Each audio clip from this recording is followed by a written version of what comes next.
কিভাবে affiliate product তৈরি করতে হয়। আগের দিন আমরা দেখছি কিভাবে সিম্পল প্রোডাক্ট তৈরি করতে হয়, কিভাবে গ্রুপ প্রোডাক্ট তৈরি করতে হয়, ঠিক আছে? জাস্ট আমরা আজকে দেখবো এক্সটার্নাল অর অ্যাফিলিয়েট প্রোডাক্ট কিভাবে তৈরি করতে হয়।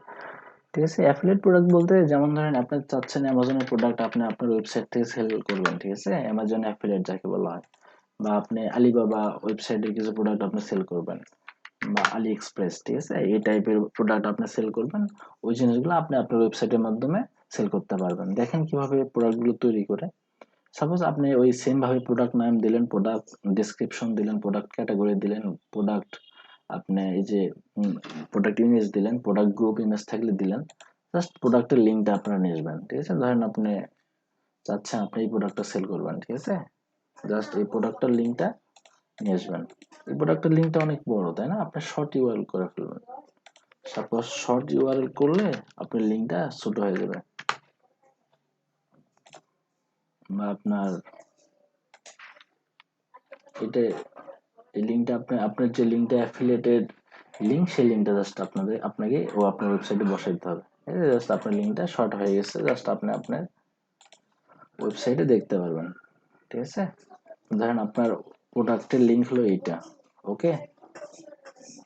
সাপোজ, বা আপনার প্রোডাক্টের নাম হলো দেন আপনার বাই নাও, সাপোজ বাটন একটা দিলেন বাই নাও। আপনার প্রোডাক্টের প্রাইসের দাম সাপোজ $350, ঠিক আছে? জাস্ট এখানে সেভ করেন। আমরা জাস্ট দেখবো আমাদের অ্যাফিলিয়েট প্রোডাক্টটা কিভাবে অ্যাড করতে হয়। আমরা কিন্তু অন্য কিছু দেখতেছি না, আমরা কিন্তু জাস্ট খালি অ্যামাজন কিভাবে অ্যাড করতে হয় অ্যামাজনের প্রোডাক্টগুলো ওই জিনিসগুলো দেখতেছেন, ঠিক আছে? জাস্ট এখানে ক্লিক করলে আপনি আপনার প্রোডাক্টটা দেখতে পারবেন। এই যে আপনার প্রোডাক্টের প্রাইস কেমন, সেম জিনিসই আমরা যেভাবে আপলোড করি সেম ভাবে জাস্ট ওই যে বাই নাও ক্লিক করলে প্রোডাক্টের ওয়েবসাইটে চলে যাবে, এই যে, ঠিক আছে? এইভাবে আপনারা অ্যামাজনের ওয়েবসাইটগুলো তৈরি করতে পারবেন, ঠিক আছে? এই যে আপনি অ্যামাজনের লিঙ্ক দিয়ে দিয়ে ওয়েবসাইটগুলো তৈরি করতে পারবেন, থার্ড পার্টি ওয়েবসাইট যাকে বলা হয়, ঠিক আছে?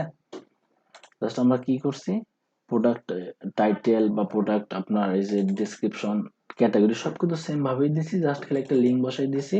আর আপনার বাটন টেস্ট করছে, আর প্রাইস মানে জাস্ট প্রাইসটা দেখানোর জন্য দেখাইছি, ঠিক আছে? আপনি ইনভেন্টরি সেম ওয়াইজ, ইনভেন্টরি আপনার স্টক ম্যানেজমেন্টটা তো আমাদের আন্ডারে নাই, এটা তো ওদের আন্ডারে, ঠিক আছে? এই জন্য স্টক ম্যানেজমেন্টটা নাই, ঠিক আছে? আপনি লিঙ্ক করতে পারেন প্রোডাক্টের আন্ডারে আপনি অন্য কোনো প্রোডাক্ট শো করাতে চাচ্ছেন কিনা, ঠিক আছে? এই যে অ্যাট্রিবিউটটা আমরা পরে দেখবো, অ্যাডভান্সটা তো আগের মতনই, ঠিক আছে? এই জিনিসগুলো আমরা দেখছি।